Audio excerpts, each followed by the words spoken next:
Y ayer nos quedamos que íbamos a ver el problema para hacer cálculos para un calorímetro. Entonces vamos a ver eso, jóvenes.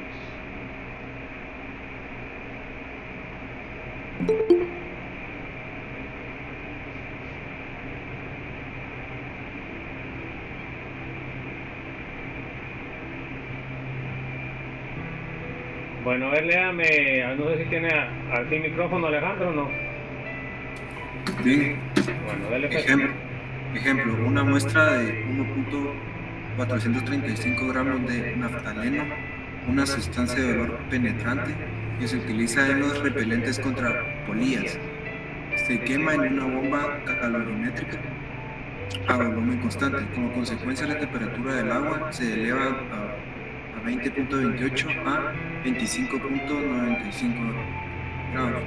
Si la capacidad calorífica de la bomba más el agua fue de 10.17 kilojoules por minuto, calcule el calor de combustión de naftaleno sobre una base molar, es decir, encuentre el calor de combustión molar. Ok, entonces se dan cuenta que ahí tengo los datos que necesito para poder hacer los cálculos.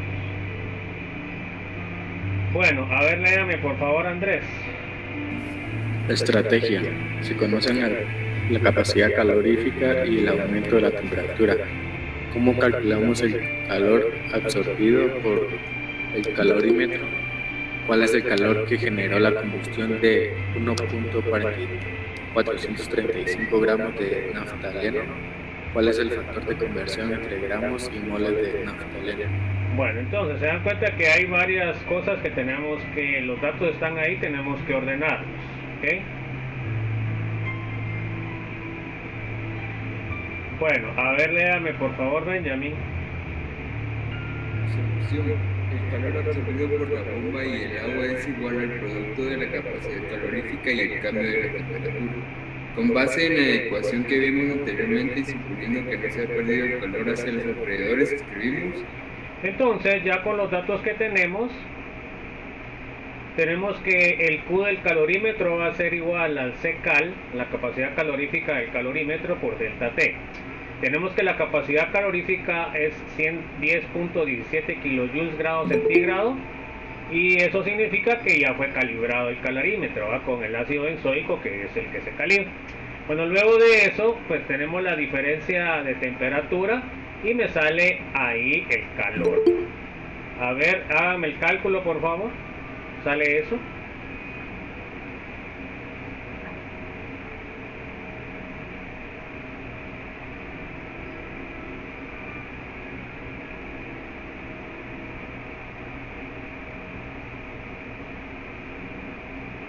A ver, sí, pues, sí sale eso.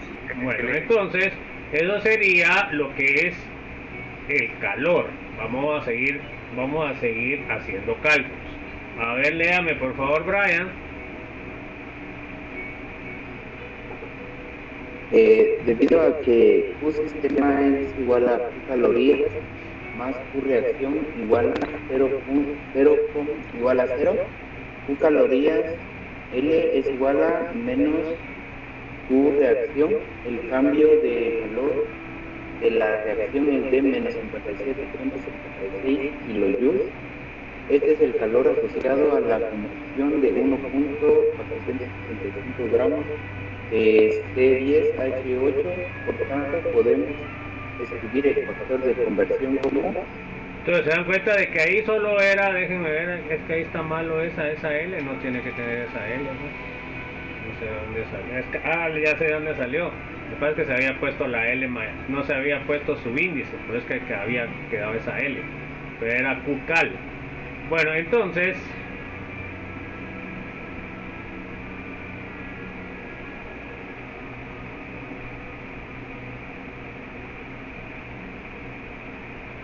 ya tenemos el factor, que se dan cuenta que es una reacción exotérmica, ¿sí o no? Porque tiene el signo negativo, menos QCR, y entonces acá este 1.4335 son los gramos del naftaleno, y cuánto me está emitiendo, pues esa cantidad que está puesta ahí. Se dan cuenta que ya tengo el factor de conversión para pasar de gramos a calorías. Bueno, entonces, a ver, léame por favor, Clarisa. La masa molar del naftaleno es de 128.2 gramos, de manera que el calor de combustión de un mol de naftaleno es. Entonces, nosotros tenemos lo que es el factor de conversión que calculamos con el calorímetro, transformamos nuestros gramos de naftaleno a moles, y entonces ahora hagan el cálculo por favor, me sale menos 5.151 por 10 a la 3 kilojoules mol. ¿Está bien o no?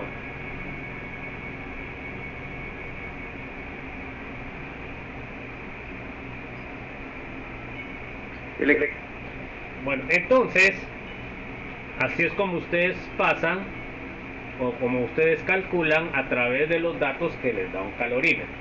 Por supuesto, en el laboratorio lo primero que tenemos que hacer es calibrar nuestro calorímetro. Y es el primer paso que tenemos que dar. Luego de que ya tenemos calibrado el calorímetro, pues ya podemos medir las sustancias que nos tocan. Normalmente se recomienda calibrar el calorímetro cada vez que uno lo usa, ¿verdad? Así es la recomendación. Bueno, entonces ahí tienen el ejercicio número 5, que es sobre lo de calorímetro. Y ahora vamos a trabajar lo que es calorimetría a presión constante. Entonces esta es lo que hacemos experimento en la clase, pero en el laboratorio. Entonces, a ver, léame por favor, Diego José, por favor.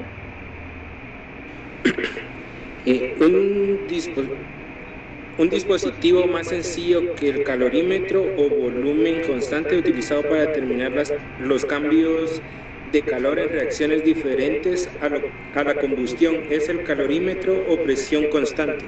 Ok, o sea que aquí no vamos a estar quemando nada. A ver, léame por favor, Elin. De manera simple, un calorímetro a presión constante se puede construir con dos vasos desechables de espuma de poliuretano, como se muestra. Ok, es lo de Duropor que decimos nosotros, ¿verdad? Entonces acá se dan cuenta que tenemos esos vasos de Duropor, lo que van a hacer es que me van a aislar el sistema, ¿ok? Acá tenemos una varilla que va a ser la que vamos a agitar la disolución. Tenemos un termómetro y tenemos un tapón, ¿verdad? Entonces ahí tenemos nuestro sistema a presión constante. Eso lo hacemos en el laboratorio. A ver, léame Henry, por favor. Este dispositivo mide el efecto del calor de una gran cantidad de reacciones, como neutralizaciones, ácido-base y calores de disolución y dilución. Ok, entonces para eso nos sirve este sistema a presión constante. Bueno, entonces, a ver, léame por favor, Irma Rocío. Debido a que la presión es constante, el cambio de calor para el proceso de reacción es igual al cambio de entalpía, como en el caso del calorímetro a volumen constante. Consideramos el calorímetro como sistema aislado. Además, la pequeña capacidad calorífica de los vasos de espuma de poliuretano es insignificante en los cálculos. Ok, o sea, es despreciable, ¿verdad? Bueno, vamos a ver, léame Jason, por favor. En la tabla 6.3 se muestran algunas reacciones estudiadas con el calorímetro a presión constante. Entonces, acá tengo el tipo de reacción que puedo estudiar con este tipo de calorímetro. Puedo ver el calor de neutralización, el calor de ionización, y están los ejemplos ahí, ¿verdad? El calor de fusión, el calor de vaporización y el calor de reacción. Entonces, se dan cuenta que pues normalmente acá estos datos que están acá medidos a 25 grados. Normalmente nosotros estamos por ahí, ¿verdad? Estamos tal vez a unos 28, 29 grados. Entonces, eso es lo que hacemos en el laboratorio. Bueno, vamos a ver un ejemplo. A ver, léame por favor, María Los Ángeles. Ejemplo, una granalla de plomo con una masa 26.47 gramos a 89.98 grados centígrados, se colocó en un calorímetro a presión constante de la capacidad calorífica insignificante que contenía 100 mililitros de agua. La temperatura del agua se elevó a de 22.5 a 23.17 grados centígrados. ¿Cuál es el calor específico se le entendió de la granalla de plomo? Entonces se dan cuenta que nuestro experimento es que tenemos nuestro sistema, como habíamos visto, con el duropor tapado, y luego abrimos, echamos lo que es el plomo a 89.98 gramos y tiene un peso de 26.41. Tenemos 100 gramos de agua a 22.5 grados. Entonces, después que ustedes echaron eso, cerraron y midieron la temperatura, les dio 23.17 grados. O sea que subió esa cantidad de temperatura. Bueno, a ver, léame por favor, Marlon. Conocemos las masas del agua y de la granalla de plomo, así como la temperatura inicial y final, suponiendo que no se pierde el calor a los alrededores. Podemos igualar la pérdida del calor de la granalla de plomo con el calor ganado por el agua. Ok, entonces a través de lo que absorbió el agua, pues vamos a poder calcular lo que nos pide. Bueno, a ver, léame por favor, Steven. Sí, conociendo el calor específico del agua, podemos calcular entonces el calor específico del plomo. Bueno, les recuerdo una cosa, jóvenes, a los que ya no se les envía examen, no se les va a enviar examen parcial, ¿verdad? Porque para eso, ¿qué tienen que hacer para que les vuelva a dar exámenes? A ver, ya saben qué tienen que hacer. Ok, entonces los que no han enviado carta de justificación, pues siguen sin que se les envíe examen, ¿verdad? Entonces, por favor, ahí les dicen a sus compañeros que ya no se les envía examen, que no se les va a enviar el parcial, ¿verdad? Entonces, por favor, tengamos cuidado con eso de asistir a los exámenes cortos. Ya ahorita solo falta un examen corto. Bueno, a ver, léame, Valesca, por favor. Si se considera al calorímetro como un sistema aislado, no se transfiere calor a los alrededores. ¿Podemos escribir? Entonces quiere decir de que el calor del plomo más el calor del agua va a ser igual a 0. Bueno, entonces de ahí, porque no se está dando calor a los exteriores por el vaso que es aislante. Bueno, entonces, ¿qué quiere decir? Que el calor del plomo va a ser igual al menos calor del agua. ¿Se dan cuenta cómo lo voy a calcular indirectamente? Entonces, el calor que el agua ganó está dado por... Entonces tengo el calor del agua va a estar dado por ms delta T. Entonces, ¿se acuerdan de que esos datos ya los tengo? A ver, léame por favor, Yelice.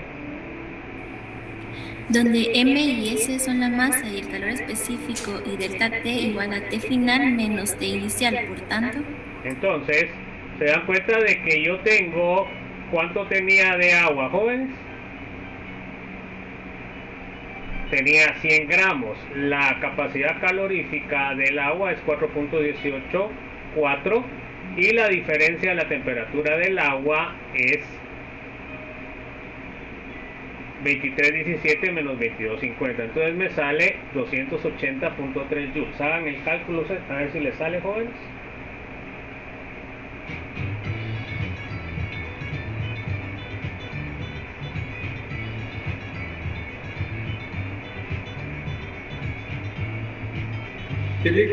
Bueno, entonces se dan cuenta de que aquí estoy calculando indirectamente, pero aquí no debo cometer el error de que ponga yo el peso de lo que es el plomo, jóvenes, porque aquí estoy utilizando lo que varió el agua y por eso tengo que medir el volumen de agua también. Bueno, a ver, léame por favor, Alejandro. Como la pérdida de calor por parte de la granalla de plomo es igual al calor que ganó el agua, entonces igual menos 280.3 joules punto para encontrar el valor del calor específico de PV, escribimos.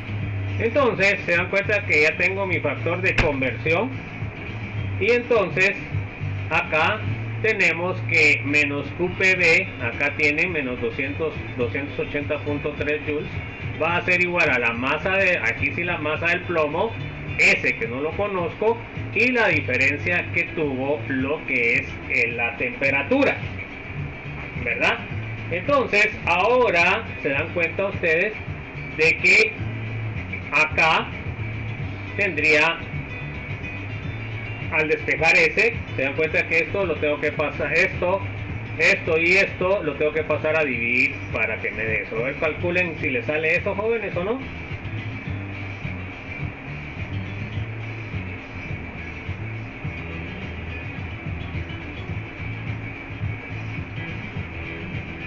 ¿Sí?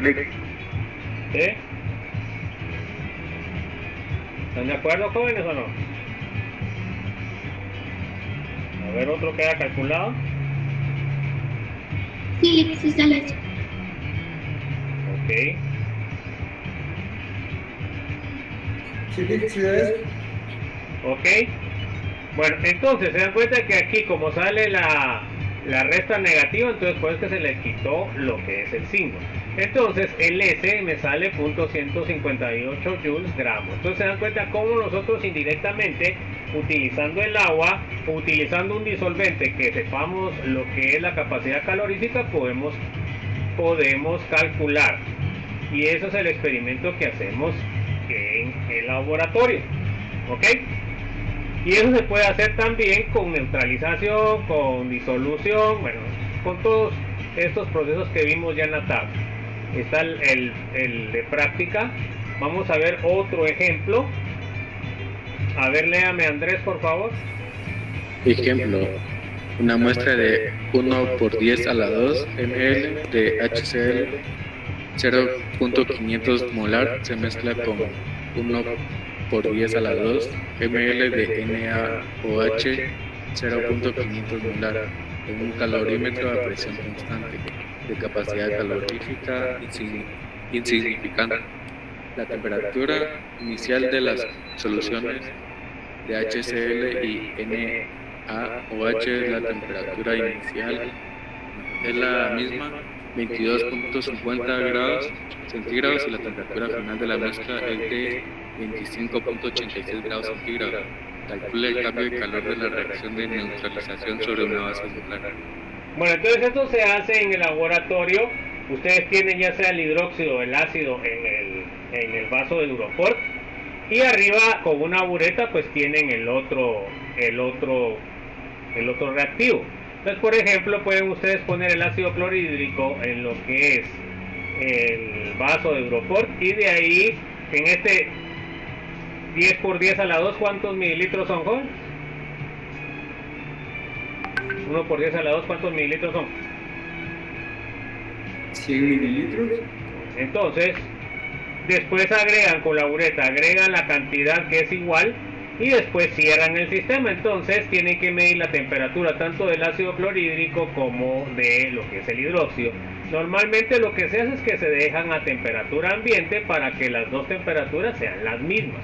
Entonces luego se echa el hidróxido en el vaso con ácido clorhídrico, y por supuesto es una reacción exotérmica porque sube la temperatura, ¿verdad?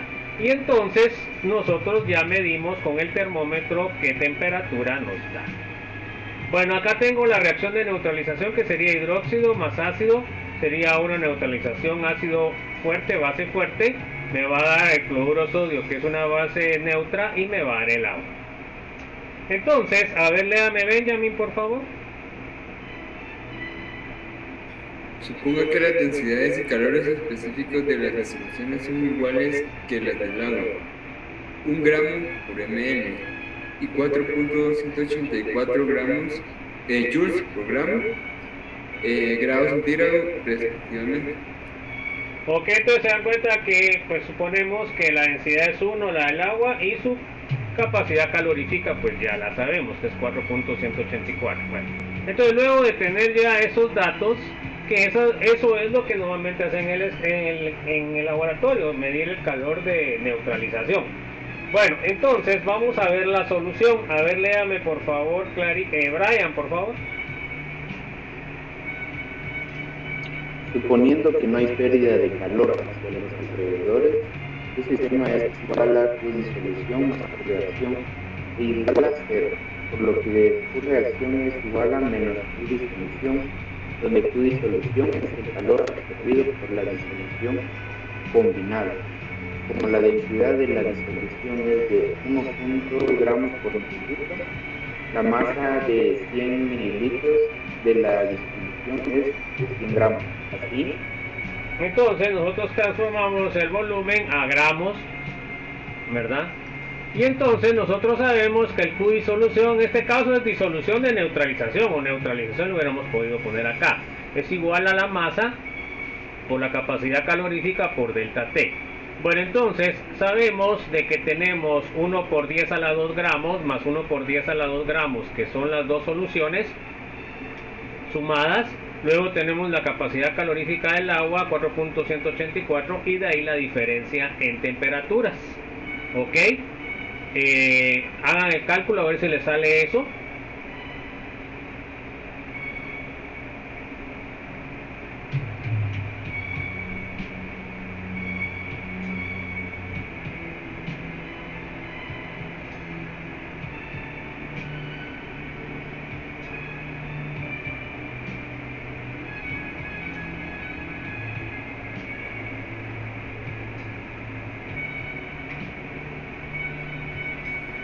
Sí, y después lo dividimos dentro de 1000, ¿verdad? Para que dé kilojoules. Dividido entre 1000, ¿será? Sí, 2.81. Ok. Entonces, se dan cuenta que lo que tenemos que tener cuidado acá, muchas veces se les pide en kilojoules y ustedes lo ponen en joules. Por supuesto se les pone algo, pero ya no es la respuesta correcta. ¿Estamos claros, jóvenes, o no? Sí, mira. Bueno, entonces vamos a ver que la Q de reacción, que sería menos la Q disolvente, la Q reacción sería menos 2.81 kilojoules. Entonces, a ver, léame por favor, Clarisa.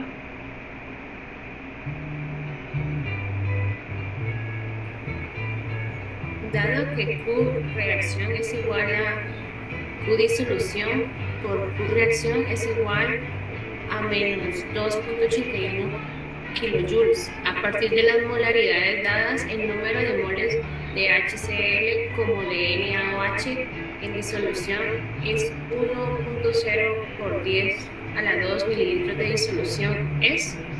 Entonces vamos a transformarlo a molar. Entonces yo tengo 0.5 moles en un litro por 0.1 litros, me queda 0.05 moles, ¿verdad? ¿Está claro eso, va, jóvenes? Entonces, quiere decir, léame por favor, Diego José. Por tanto, el calor de neutralización cuando 1 molar de HCl reacciona con 1 molar de NaOH. Ahí no dice molar, mi estimado. ¿Qué dice ahí? Mol, perdón. Ok. De NaOH es. Entonces se dan cuenta que ahorita vamos a ver. Entonces ya calculamos los moles que teníamos y entonces lo dividimos entre el cálculo que teníamos anteriormente y entonces ahora tenemos la expresión en función de los moles. Entonces el calor de neutralización sería 2.81 partido 0.05, me sale menos 56.2 kilojoules mol. ¿Está bien el cálculo, jóvenes? Sí. Bueno, entonces así es como nosotros, eso sería para el final, ¿va, jóvenes? Que se les puede preguntar tanto el calorímetro a volumen constante como el calorímetro a presión constante. ¿Alguna duda?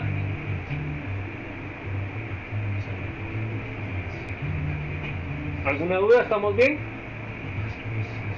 Ahí se acuerdan que mañana estar pendientes 5 minutos antes de que empiece el examen. Van a tener 40 minutos, se cierra el examen a las 45 tienen un minuto de gracia, 41, y después de las 41 ya se les baja puntos si entregan tarde el examen, y a las 45 se cierra el examen. Entonces, por favor, estar pendientes con lo que es la hora. Yo de todos modos en la clase de Classroom yo les estoy informando cómo va el desarrollo del examen. Bueno, entonces vamos a ver ahora lo que son entalpías de formación estándar, que es una cuestión muy importante para lo que es determinar qué tipo de reacción voy a tener. Bueno, entonces me lee por favor Elin Cecilia. Entalpías de formación estándar. El punto de referencia a nivel del mar para todas las expresiones de entalpía recibe el nombre de entalpía estándar de formación. Entonces es delta H F super cero. Así es, cuando tienen ese cero normalmente es que es condiciones estándar. Entonces se dan cuenta que las condiciones estándar están medidos a nivel del mar. ¿Ok? Bueno, a ver, léame por favor Irma Rocío. Se dice que las sustancias están en estado estándar a una atmósfera. De ahí el término de entalpía estándar. El exponente 0 representa las condiciones estándar, una atmósfera, y el subíndice F significa formación. Por convención, la entalpía estándar de formación de cualquier elemento en su forma más estable es 0. Ok, o sea, por ejemplo, para el oxígeno diatómico es 0. Para todos los halógenos, los diatómicos también sería 0. Y para los metales, cuando son metales, le damos para todos los metálicos, cuando es el metal puro, pues es también igual a 0. Bueno, a ver, léame por favor Jason. Considera el elemento oxígeno como ejemplo. El oxígeno molecular O2 es más estable que la otra forma alotrópica del oxígeno. El ozono O3 a una atmósfera y 25 grados centígrados. Así que podemos escribir entalpía HF O2 igual a 0, pero entalpía HF O3 es igual a 142.2 kilojoules por mol. Pero se dan cuenta que la forma más estable del oxígeno es el oxígeno 2. Por eso el delta H de formación estándar va a ser igual a 0. Pero el ozono, que es otra forma del oxígeno, no va a tener un valor 0. Entonces acá tiene un valor de 142.2 kilojoules mol. ¿Estamos? Entonces esos datos los van a encontrar en las tablas o yo se los doy como dato. Bueno, a ver, léame por favor María Los Ángeles. De manera similar, el grafito es una forma alotrópica del carbono más estable que el diamante a una atmósfera y 25 grados centígrados, por lo que tenemos el delta H de formación estándar, C grafito, es igual a 0, y delta H de formación estándar de C diamante es igual a 1.90 kilojoules por mol. ¿Se dan cuenta? Entonces aquí, como la forma más estable es el grafito, carbono grafito, entonces el carbono forma de diamante ya tiene un valor. Entonces muchas veces yo no les doy los valores de algunos porque ustedes tienen que saber que son las formas estables. Bueno, a ver, léame Marlon por favor. Base en esta referencia de elementos, ahora podemos definir la entalpía estándar de formación de un compuesto como el cambio de calor relacionado cuando se forma un mol de compuesto a partir de sus elementos a una presión de una atmósfera. Ok, entonces todos esos datos pues se tienen en tablas. Bueno, a ver, léame Steven por favor. La importancia de las entalpías estándar de formación estriba en que una vez que conocemos sus valores podemos calcular la entalpía estándar de reacción, delta H grados Rick, que se define como la entalpía de una reacción que se efectúa a un atm, por ejemplo, considere la reacción hipotética. Bueno, entonces vamos a hacer nuestra ecuación hipotética, que va a ser A minúscula por A más B minúscula por B mayúscula, que nos va a dar C por C minúscula, D por D mayúscula. Entonces, las A minúsculas pues son los coeficientes estequiométricos y A y B y las mayúsculas pues son los elementos específicos. Bueno, entonces léame por favor, Valesca. Donde A, B, C y D son los coeficientes estequiométricos para esta reacción, delta H reacción está dada por... Entonces, como habíamos visto anteriormente, el delta H estándar de reacción va a ser la suma de los delta H de los productos menos lo que es el delta H de los reactivos. ¿Se acuerdan que siempre es final menos inicial? Entonces sería, en este caso, sería DC, que es uno de los productos, delta H formación de C más D delta H formación de D. Se dan cuenta que incluimos los factores estequiométricos, menos A minúscula por delta H formación de A, más B delta H formación estándar B, y así podemos calcular el delta H estándar de lo que es la reacción. Entonces, léame y Elise. Podemos generalizar la ecuación anterior como... Entonces, yo puedo resumir la anterior, es que delta H estándar de reacción va a ser igual a la sumatoria de N, o sea, los números estequiométricos, de delta H formación de los productos, más la sumatoria, pero menos la sumatoria de M, que son los factores de conversión de estequiométricos, por delta H estándar de formación de los reactivos. ¿Ok? Bueno, a ver, léame por favor, Alejandro. Donde M y N representan los coeficientes estequiométricos de reactivos y productos, y sigma significa la suma. D.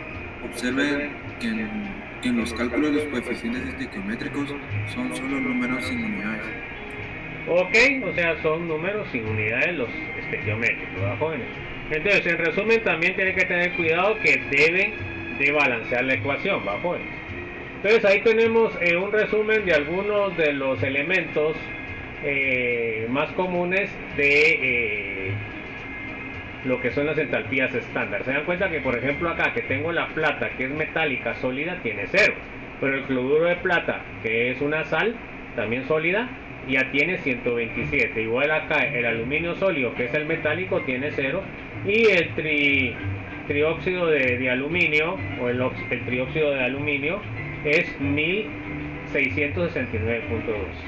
Entonces, acá ustedes es los datos o la tabla que van a tener que consultar. Yo normalmente les doy esos datos. Bueno, a ver, léame por favor, Benjamin. Para utilizar la ecuación anterior a fin de calcular delta H, debemos conocer los valores de delta HF. Cero estándar, por favor, Benjamin. Cero estándar de los compuestos que participan en la reacción. Podemos determinar esos valores mediante la aplicación del método directo o el método indirecto. Ok, entonces fíjense, pues el método directo lo utilizamos cuando tenemos todos los datos. El método indirecto lo utilizamos cuando no tenemos todos los datos. Entonces tenemos que hacer otra forma de calcular. O sea, el más fácil pues es el método directo. Vamos a ver primero el método directo. A ver, léame Brian Riquelmer. Este método para medir delta H de formación estándar se utiliza para compuestos que se sintetizan con facilidad a partir de sus elementos. Ok, entonces porque hay elementos que son difíciles de sintetizar, entonces tenemos que hacer el método indirecto. A ver, léame Clarisa, por favor. Suponga que deseamos conocer la entalpía de formación del dióxido de carbono. Para esto necesitamos medir la entalpía de la reacción en la que el carbono, grafito y el oxígeno molecular en sus estados estándar se convierten en dióxido de carbono también en su estado estándar. Ok, entonces tenemos que utilizar esto, ¿verdad? Tenemos el carbono grafito más oxígeno gaseoso, nos va a dar CO2 gaseoso. y el delta H de esta reacción es menos 393.5 kilojoules mol. Entonces, ¿es exotérmica o es endotérmica, Diego?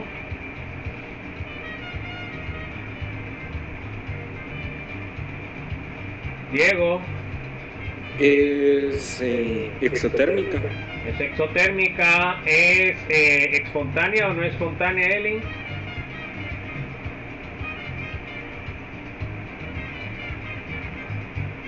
Elin. Bueno, diga no o sí, pues, pero Irma, Rocío.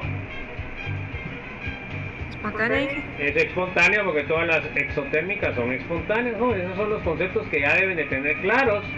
A ver, léame por favor, Jason.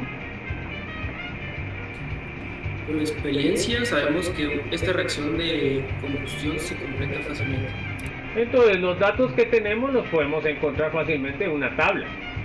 En la tabla como en la tabla anterior. Entonces, se dan cuenta que sería el delta H formación estándar del CO2 gaseoso menos el delta H formación grafito más delta H formación oxígeno. Se dan cuenta que aquí el delta H formación de oxígeno, ¿cuánto va a ser? ¿Qué valor tiene? Eso ya lo deberíamos de saber. 0. Y el delta H formación del grafito, ¿cuánto tiene? También tiene 0. Entonces solo lo único que nos va a dar esto sería lo que me va a dar el valor solo es el delta H formación del CO2. ¿Se dan cuenta? Porque estos son 0 y entonces me sale menos 393.5 kilojoules. Si ustedes revisan la tabla, pues eso sería el valor que debe tener. Entonces, a ver, léame por favor, Jason. Perdón, Jason. Sí, Jason.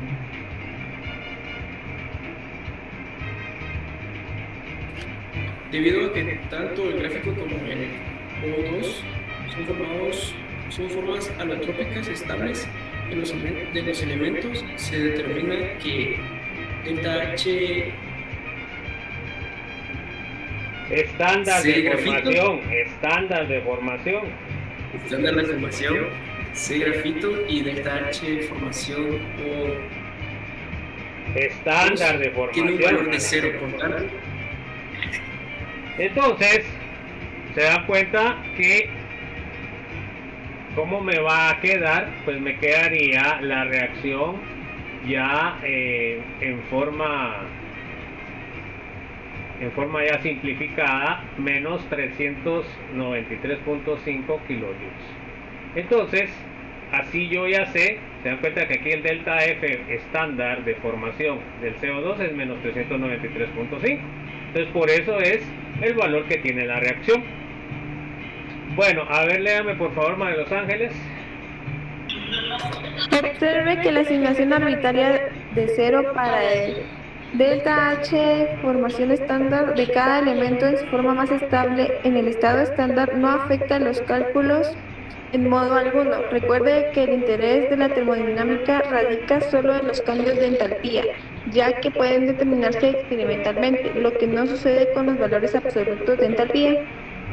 Ok, entonces tenemos que tener el cuidado de que algunos valores ya van a ser 0. Bueno, entonces, a ver, léame por favor, Marlon. Otros compuestos que se pueden estudiar aplicando el método directo son S6, B410 y CS2.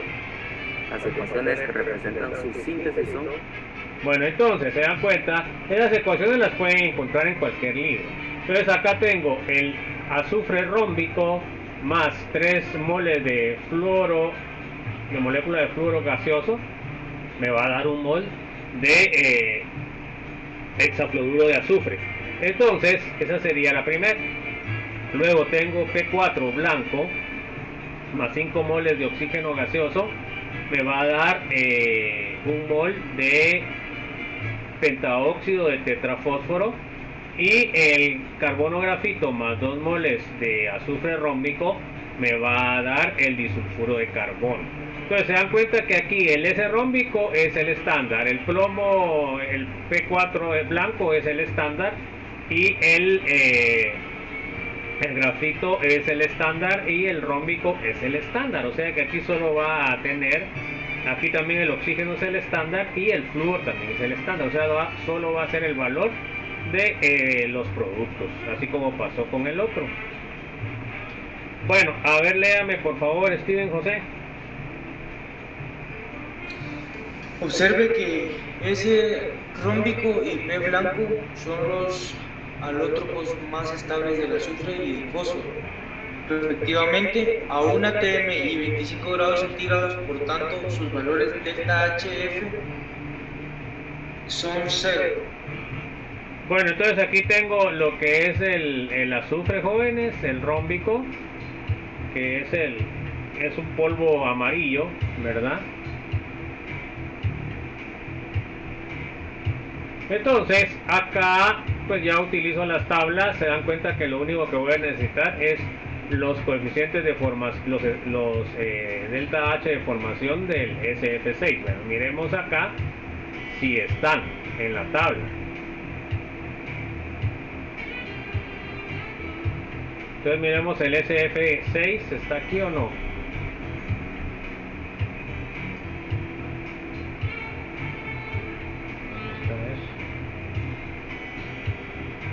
Aquí no está, jóvenes. Aquí ¿No está?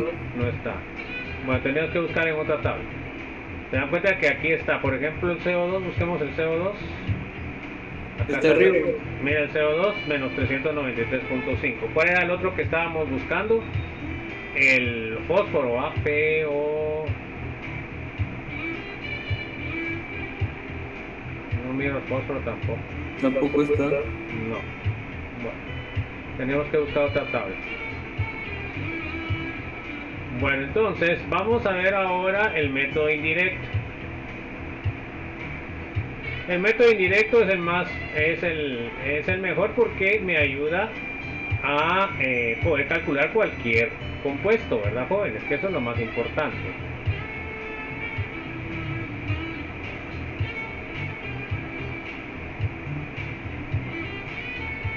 Bueno, vamos a ver el método indirecto.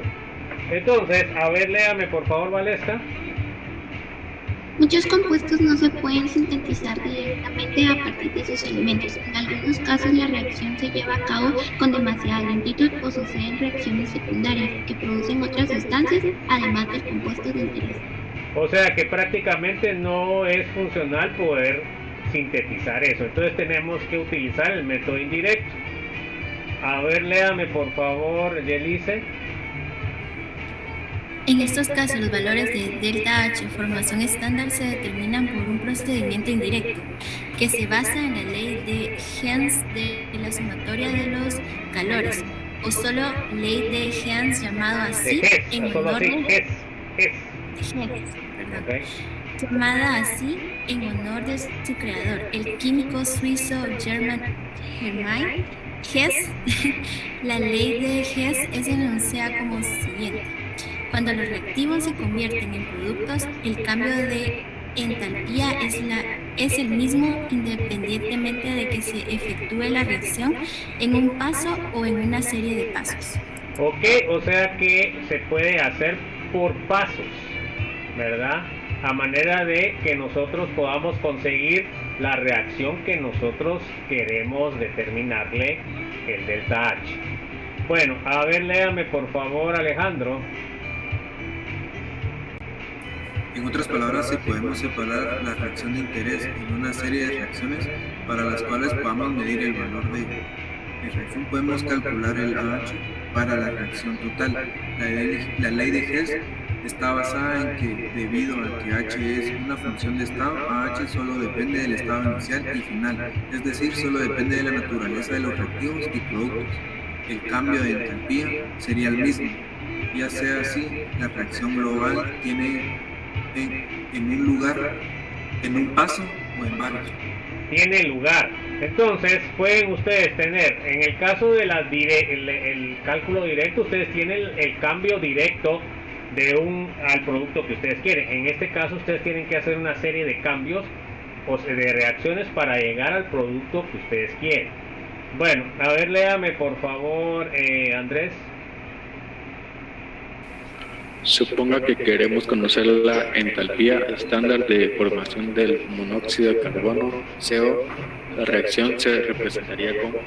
Entonces, fíjese pues, acá esta sería la reacción del monóxido de carbono. Se dan cuenta que está balanceada, ¿verdad? Porque como solo tienen un oxígeno, entonces tienen que poner un medio para que quede balanceado. Bueno, esa es la reacción que queremos. Vamos a ver qué pasa. A ver, léame por favor, Benjamin. No obstante, la combustión del grafito también produce un poco de dióxido de carbono, CO2, así que no podemos medir el cambio de entalpía de CO directamente como se mostró. En lugar de ello, debemos emplear una ruta directa con base en la ley de Hess. Es posible llevar a... directa. ¿Directa? Indirecta con base a la ley de Hess. Es posible llevar a cabo las siguientes dos reacciones por separado, las cuales proceden cuantitativamente. Entonces se da cuenta que la anterior reacción en realidad produce CO2 también. Entonces no se puede medir directamente. Entonces aquí tenemos que utilizar el sistema de la ley de Hess. Entonces la primera reacción sería, miren pues, carbono grafito más oxígeno, que me va a dar CO2 gaseoso. Entonces acá tenemos ya el delta H estándar de reacción. Bueno, y de ahí, ¿qué hacemos? Entonces de ahí también tengo la reacción, ¿verdad? Que está en los libros, que es CO2 gaseoso más un medio de oxígeno que me da CO2. Y que esto me va a dar una reacción también exotérmica menos 283.06 kJ/mol. Entonces, se dan cuenta que para que yo pueda eliminar el CO2 y que me quede el CO como producto, lo que tengo que hacer es que debo invertir la reacción segunda, ¿ok? Debo de poner CO2 en los reactivos y el CO más un medio en los productos. Por supuesto, el delta H me va a cambiar no de magnitud, pero sí de signo, porque la reacción inversa tiene que ser con signo cambiado. O sea, si esta es exotérmica, la indirecta tiene que ser endotérmica. ¿Está claro eso, jóvenes? Bueno, entonces se dan cuenta que, por eso es que lo puse con azul. Cuando yo lo pongo, ordeno la ecuación B para que se eliminen el CO2, miren, acá el CO2 de producto, de reactivo, CO de producto y un medio de oxígeno de reactivo. Entonces ahora le cambié el signo de menos a más. Ojo con eso. Bueno, entonces ahora tengo que ver si están balanceadas o no lo que son los reactivos. Entonces ese es lo otro que tengo que hacer. Bueno, a ver, léame por favor, Brian. Debido a que las ecuaciones químicas se pueden sumar y restar de tal modo que las ecuaciones algebraicas, realizamos las operaciones A más C y obtenemos. Bueno, entonces ahora ya puedo juntar la ecuación A y la ecuación C que modifiqué en lo que es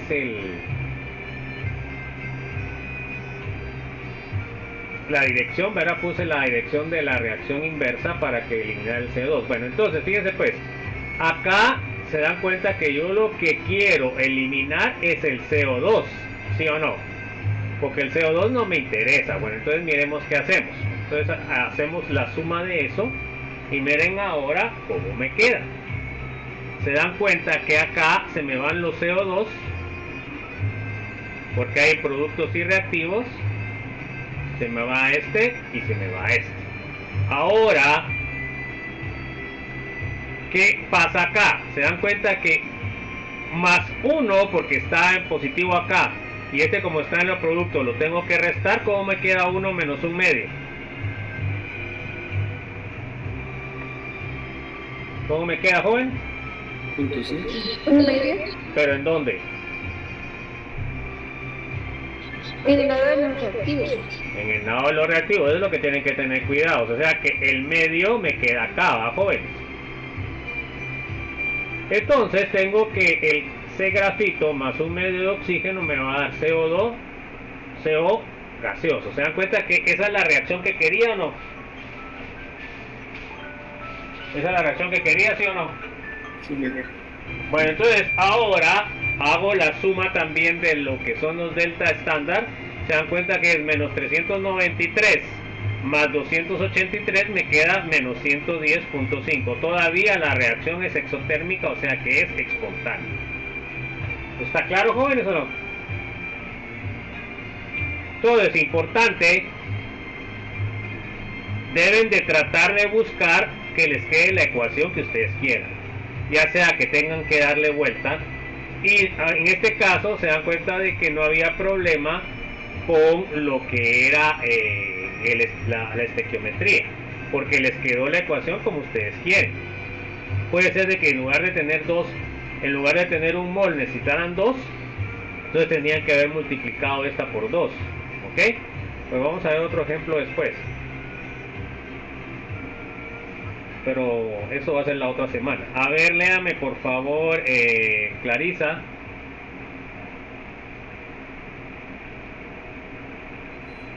Por tanto, delta H de formación estándar CO es igual a menos 110.5 kilojoules por mol. Con base en lo anterior podemos ver que la reacción global es la formación de CO2, ecuación A, la cual se puede dividir en dos partes, ecuación D y B. La figura siguiente muestra el esquema general de este procedimiento. Bueno, entonces se dan cuenta que aquí están las dos ecuaciones, ¿ven? Acá tengo la de grafito oxígeno, que es la primera, y abajo tengo lo que es el monóxido más un medio oxígeno. Entonces, ¿qué fue lo que hice? Pues en este caso hice una suma, ¿verdad? La suma de esto, pero tengo que ver los signos. Entonces acá, al hacer los cálculos, me va a quedar, se dan cuenta, el delta H me queda menos 110.5. Y se me van a ir el CO2, ¿verdad? Se me va a ir. Y luego voy a obtener la ecuación que yo quiero. O sea que, se dan cuenta que aquí tenía la ecuación, las dos ecuaciones son de formación de CO2.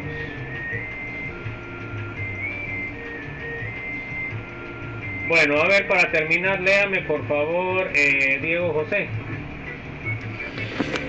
La regla general para aplicar la ley de Hess es que se debe acomodar una serie de reacciones químicas correspondientes a la serie de etapas, de tal manera que cuando se sumen se cancelen todas las especies excepto los reactivos y productos que aparecen en la reacción global.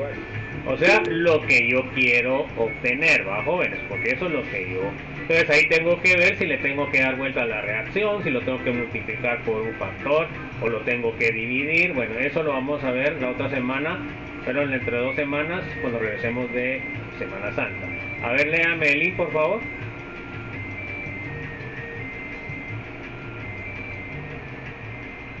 Bueno, léame Irma, por favor. Esto significa que deben quedar los elementos del lado izquierdo y el compuesto de interés del lado derecho de la flecha. Para lograr esto, con frecuencia tenemos que multiplicar alguna por todas las ecuaciones que representan las etapas individuales por los coeficientes apropiados. Porque ustedes lo que van a querer es eliminar lo que no les interesa. Bueno, ahí nos vamos a quedar, jóvenes, vamos a ver el ejemplo cuando regresemos. Bueno, chicos, entonces los espero mañana para el examen. Espero que estén pilas, jóvenes. 40 minutos para realizarlo. 5 minutos antes para enviarles el examen. Tienen 40 minutos. A los 45 se cierra. Y el día jueves pues seguimos con lo que son los problemas, ¿verdad?